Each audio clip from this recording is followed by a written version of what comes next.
MLT School Rajpura. I Priyanka ma'am. Today's session teach you subject computer. Today's my computer subject topic is various type of computers according to their size and assembler and compiler used in computer to convert the language coding machine code. Okay, now start my topic. Student, in this video I will tell you about some basics of computer. And at the last of the video I will give you an assignment. You have to complete that assignment based on the video. Okay, so you have to see the video properly, and based on that video you have to solve the assignment in your computer notebook. I tell you about some basic types of computer in this video. Computer types are different according to their size and according to their working. So in this video I will tell you the computer types according to their size. There are many types of computer according to the size. In this video I discuss the different types of computer according to size. Let's start.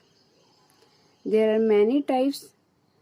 In the diagram you see 5 types of computer according to their size.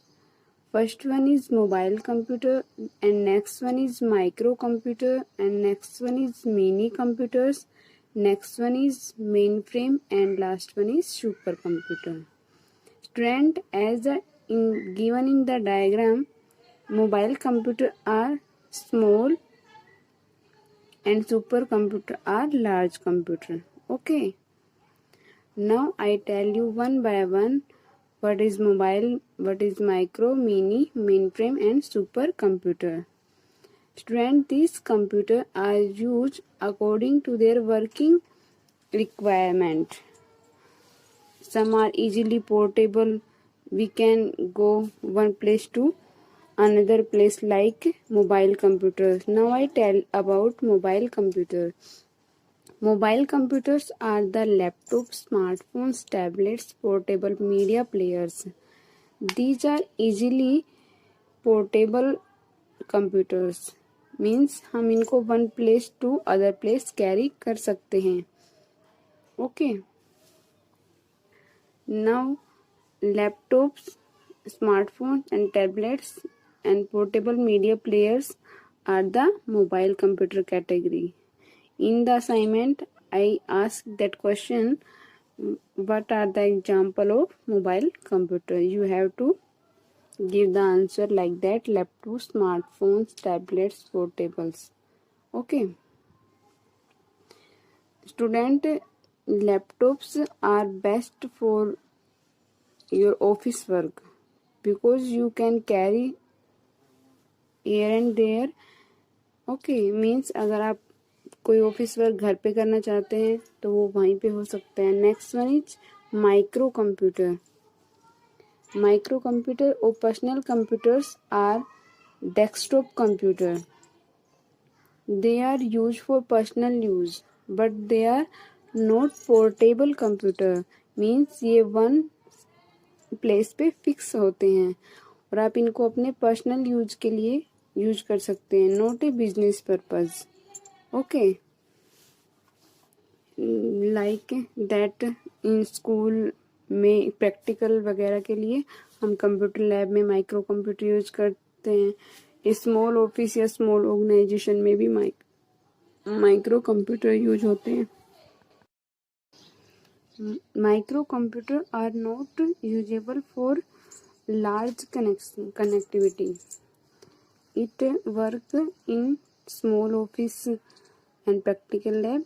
Like you at your home, you can use microcomputer like that. Okay, now I tell you mini computers. Mini computers, some example are given here: DCPDP, CDS 160A and STS 92. Student, that question asked you that what are the example of mini computers, so you can give like that example.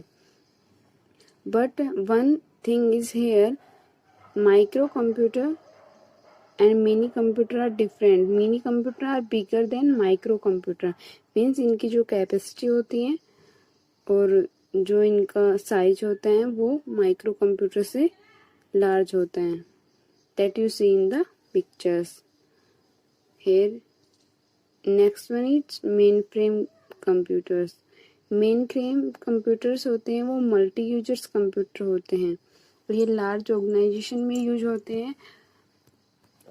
Okay, they are there is a server and all the system connect to that main server and it serve internet connection like that. Okay, example of mainframe computers are IBM Enterprise and Unis ClearPath. These are the two examples. You see the size of that computers are larger than mini and micro computers. Okay, they are used in also satellite work and MAN LAN वैन में ये MAN में work करते हैं. Next one is super computer. एक group of computer is called as super computer are very powerful in their performance. Means ये बहुत ही पावरफुल कंप्यूटर होते हैं. As you see in the picture their size are very large. These are the collection of various computers. Okay, in satellite networking most of the time supercomputers are used. Okay, example, two main components of supercomputer are software and hardware. Carry one is the supercomputer और India का जो first super computer था वो कौन था? PRAM 8000. that is the series name 8000. Okay, now I tell you about operating system. Operating system passes the signal from the CPU to various part of computer. Operating system क्या होता है? ये main part होता है किसी भी system का. आपके पास डिस्प्ले, मॉनिटर है, कीबोर्ड है, माउस है, CPU, बट आपके सिस्टम में विंडो मीन्स ऑपरेटिंग सिस्टम नहीं है तो ये system can't work. Okay, without operating system एक computer system can not work. Means it is not usable. So student, the basic thing of any computer system is operating system. Operating system manage all functioning of a computer system and control the entire computer system. Various type of operating system available in markets. I tell you some example of operating system. Windows 7, Linux and Unix. Most of the students and office workers use the Windows operating system because it is a multi-user operating system and easily operated by each one. Okay. In Windows operating system, various type of version are available. Windows XP, Windows 98, Windows 2000 like that. Next one I tell you about compiler. Compiler एक translator होता है जो high level language को machine language में convert करता है. जो high level language वो होती है जो कंप्यूटर इजीली अंडरस्टैंड नहीं कर सकता, उसको कंपाइलर के थ्रू कन्वर्ट किया जाता है और उसको मशीन लैंग्वेज में कन्वर्ट किया जाता है. Like that the given function is not easily understand by the computer that convert into object code. जो हाई लेवल लैंग्वेज में जो कोड होता है वो सोर्स कोड होता है और जो 10 की फॉर्म में कन्वर्ट करता है कंपाइलर उसको क्या बोलते हैं? Object code. So to understand the source code computer need compiler to convert that code into object code because computer understand only two digits 0 and 1, that is called binary digit. Okay, now I tell you about compiler working. When a computer run or compile any program, then it show the all error in your system. For example, you run a C++ program, then first you compile that program with the help of Ctrl plus F8. Then your system show the error in your program. Then first you have to correct that error and then run the program. Okay. Now I tell you assembler. Assembler translates an assembly language program into a machine language program. What is the difference between compiler and assembler? Assembler जो होता है वो assembly language को convert करता है और जो compiler है वो high level language को machine language में convert करता है. Here is some code of assembly and machine language are given in the picture. You can see the machine code is in the 0 and 1 form, and the other one is the assembly language which has some keywords are given. Now I tell you, when you working on your computer system to run a program in any language, first we need a assembler for assembly language and a compiler for run the high level language program like C, C++, Java. Now I give you assignment based on that video. Student, that is your written assignment. You have to complete that.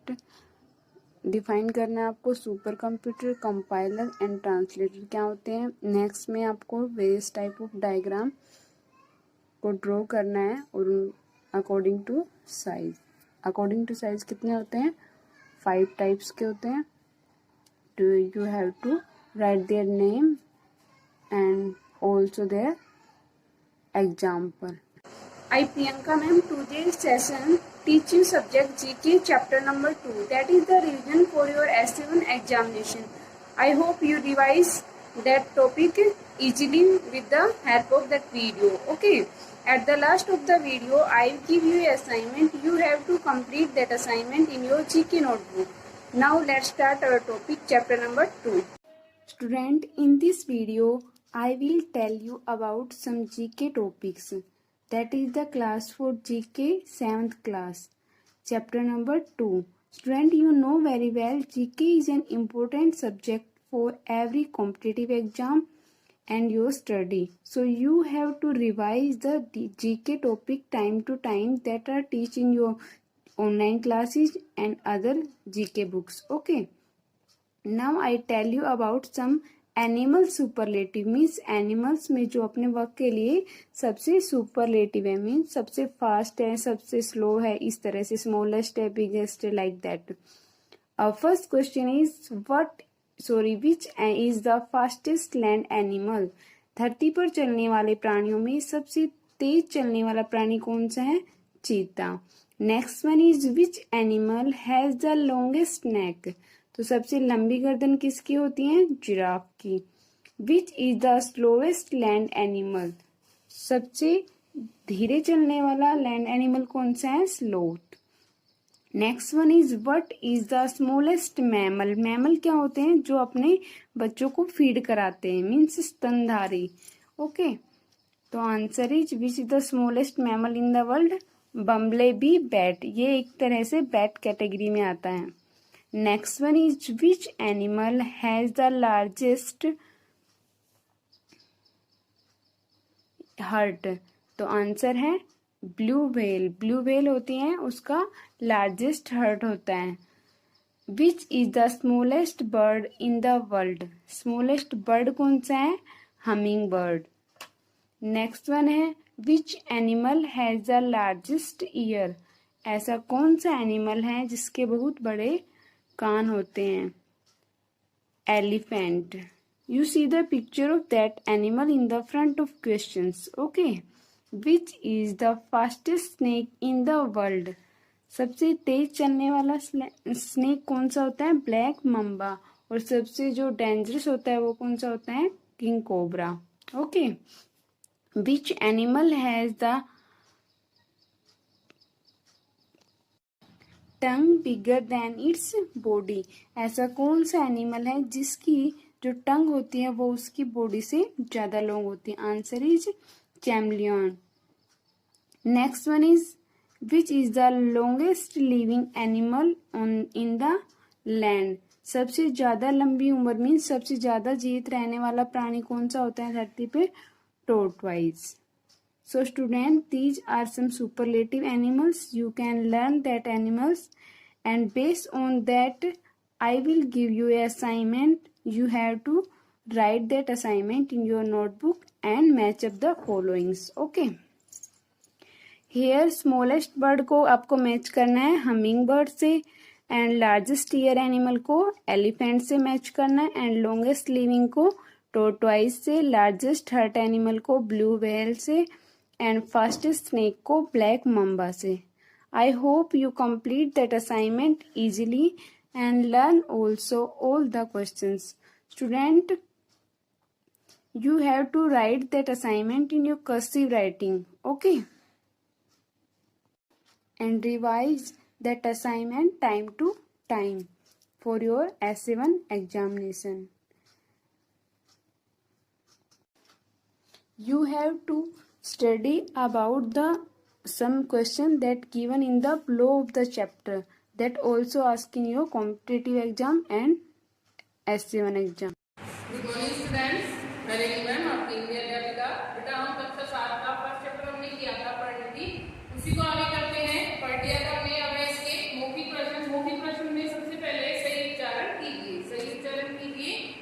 अस्थियां, अस्थियां, पुष्प, स्नेह, सिखाएं, सिंहनाद, चकाचौंध, महिमा.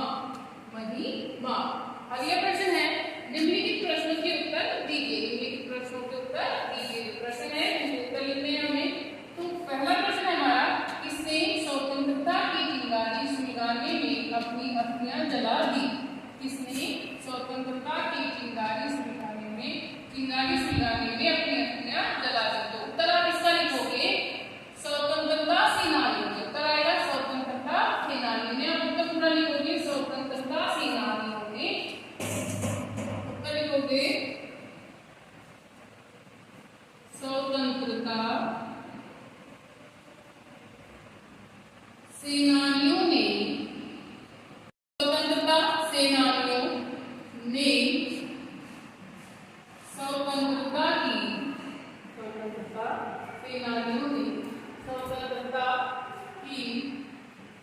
चिंगारी सुलगाने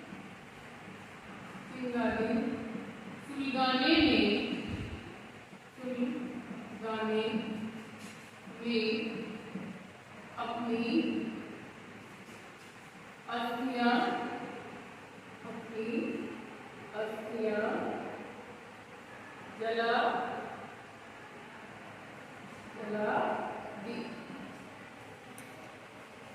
इसने स्वतंत्रता की चिंगारी सुलगाने में अपनी अस्थियां जला दी. तो उत्तर आएगा आपका स्वतंत्रता सेनानियों ने स्वतंत्रता की चिंगारी सुलगाने में अपनी अस्थियां जला दी.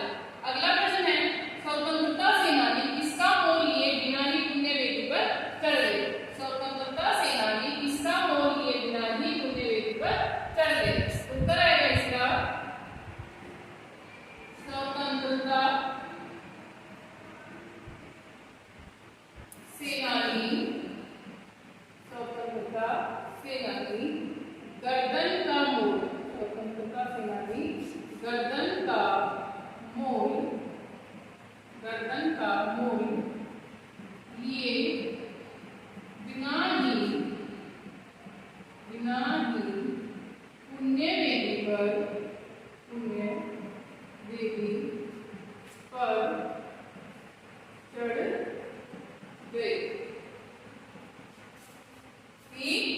स्वतंत्रता सेनानी गर्दन का मोल लिए बिना ही पुण्य वेदी पर चढ़ गए. स्वतंत्रता सेनानी गर्दन का मोल लिए बिना ही पुण्य वेदी पर चढ़ गए. अगला प्रश्न, कविता में चकाचौंध का क्या अर्थ है? परिणति कविता में चकाचौंध का क्या अर्थ है? तो चकाचौंध का अर्थ है चमक. तो उत्तर हम पूरा लिखेंगे. परिणति कविता में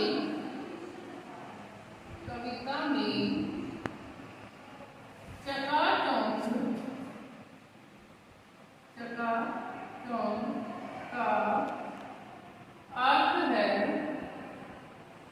अर्थ है चमक.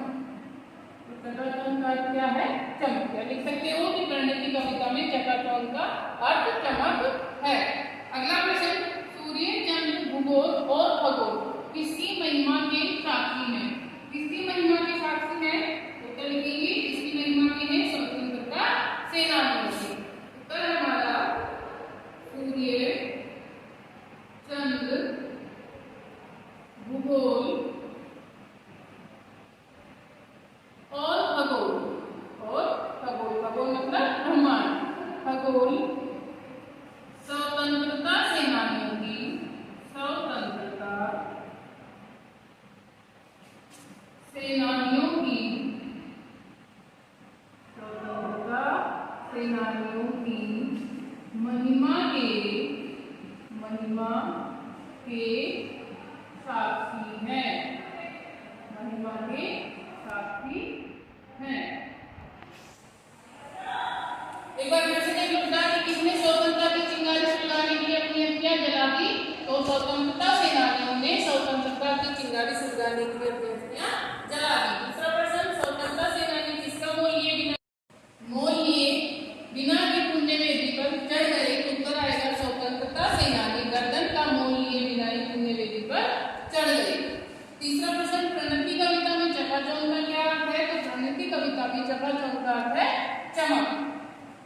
चौथा प्रश्न, सूर्य, चंद्र, भूगोल और खगोल किसकी महिमा के साक्षी हैं? उत्तर आएगा सूर्य, चंद्र, भूगोल और खगोल स्वतंत्रता सेनानियों की महिमा के साक्षी हैं। उत्तर क्या आएगा इसमें? स्वतंत्रता सेनानियों के चमक, गर्दन का मोल और स्वतंत्रता सेनानी।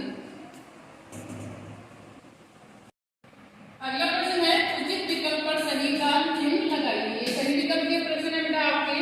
तो पहला प्रश्न इसमें स्वतंत्रता सेनानियों ने स्वतंत्रता की चिंगारी सुलगाने के लिए जलाई। स्वतंत्रता सेनानियों ने स्वतंत्रता की चिंगारी सुलगाने के लिए क्या जलाई है? मोमबत्तियां, अपनी अस्थियां या फिर फूल झड़ियां। क्या आएगा इसके अंदर? अपनी अस्थियां की स्वतंत्रता सेनानियों ने स्वतंत्रता की चिंगारी सुलगाने के लिए अपनी अस्थियां जलाई। अगला प्रश्न, कवि के शब्दों में हमारे देश प्रेमी तूफानों में क्या बने? कवि के शब्दों में कि हमारे जो देश प्रेमी है वो तूफानों में क्या बने? द्वीप बने, जहाज बने या नाविक बने? क्या बने? द्वीप। क्या बने? द्वीप।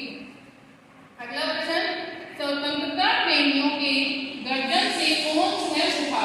जो स्वतंत्रता प्रेमी है उनकी जो गर्जना है, उनकी दहाड़ है, उससे कौन सहम उठा? आकाश, पाताल या फिर धरती? तो कौन सहम उठा? धरती। उत्तर आएगा धरती की स्वतंत्रता प्रेमियों के गर्जन से धरती सहम उठी। अगला प्रश्न, कवि किसके इतिहास से अनभिज्ञ होने की बात कर रहे हैं? कवि किसके इतिहास से अनभिज्ञ होने की बात कर रहे हैं? ऑप्शन है आपके सूर्य को, चंद्र को या चकाचौंध के मारे अंधे को। चकाचौंध के मारे अंधे को। उत्तर आएगा इसमें चकाचौंध के मारे अंधे को। कवि चकाचौंध के मारे अंधे को इतिहास से अनभिज्ञ होने की बात कर रहे हैं। एक बार फिर से देखो, स्वतंत्रता सेनानी ने स्वतंत्रता की चिंगारी सुलगाने के लिए जलाई अपनी अस्थियां।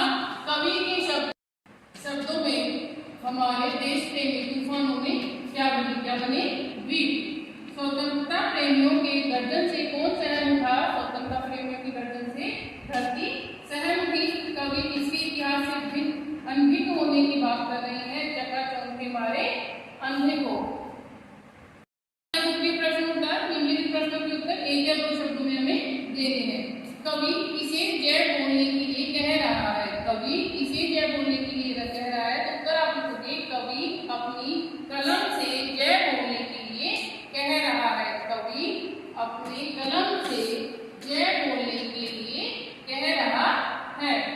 अगला प्रश्न, कवि किसकी जय बोलने के लिए कह रहा है? कवि किसकी जय बोलने के लिए कह रहा है? तो उत्तर आएगा कवि स्वतंत्रता सेनानियों की जय बोलने को कह रहा है। तो आप लिखोगे कि कवि स्वतंत्रता सेनानियों की, कवि स्वतंत्रता सेनानियों की, सेनानियों की जय बोलने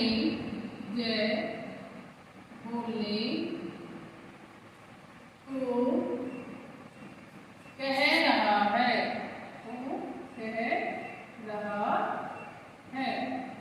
ऐसे इसका उत्तर लिखोगे कि कवि अपनी कलम से जय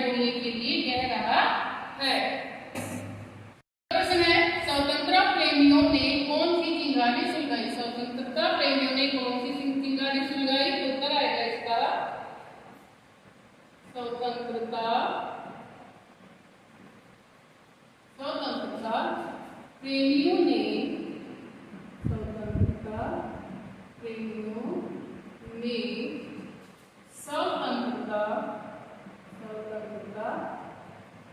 प्राप्ति की स्वतंत्रता प्राप्ति की चिंगारी स्वतंत्रता प्राप्ति की चिंगारी सुलगाई।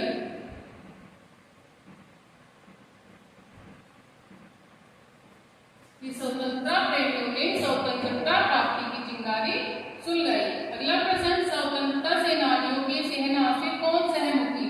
उत्तर है इसका स्वतंत्रता सेनानियों के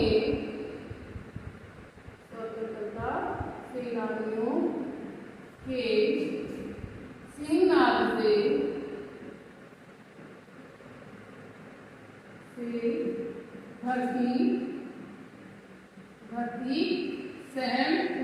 धरती सहम उठी। स्वतंत्रता सेनानियों के सिंहनाद से धरती सहम उठी। अगला प्रश्न, कवि के अनुसार कौन इतिहास से अनभिज्ञ है? कवि के अनुसार कौन इतिहास से अनभिज्ञ है? तो उत्तर है कवि के अनुसार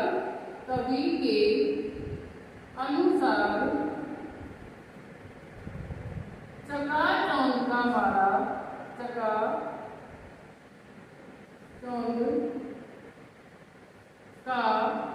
मारा अंधा, जो चकाचौंध से मारा यानी चमक वाला अंधा है, अंधा इतिहास से अनभिज्ञ है।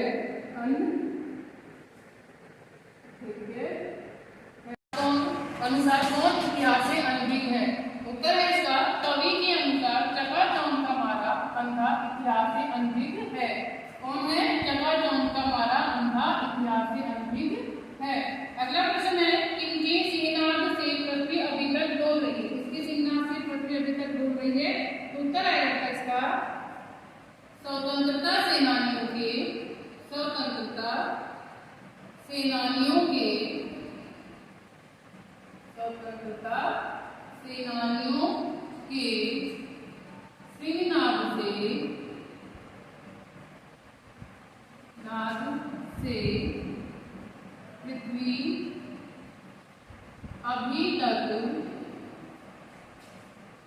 पृथ्वी